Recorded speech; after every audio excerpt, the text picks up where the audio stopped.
तुझं चांगलंच होणार. ही कविता ज्याला गरज आहे त्याला पाठवा. तुझं चांगलंच होणार. कसं ते तुला नाही कळणार, पण तुझे दिवस मात्र नक्की बदलणार. जवळचे तुला सोडून जाणार, पण ते जवळचे नव्हतेच हे तुला नंतर कळणार. आणि त्यांच्या जाण्यानेच तुझं चांगलं होणार.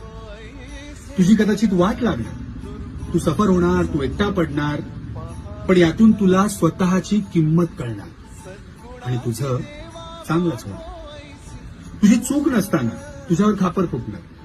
तू ज्यांच्यासाठी स्वतःला विसरलास तेच तुझ्यावर उलटलं.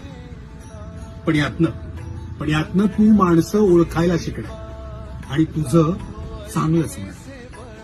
बरं, हे सगळं ऐकून तुला आता हसू येणार. तू गालातल्या गालात हसणार आणि मग हसता हसता तू माझ्यासोबत एक वाक्य म्हणणार. काय? होय होय होय, माझं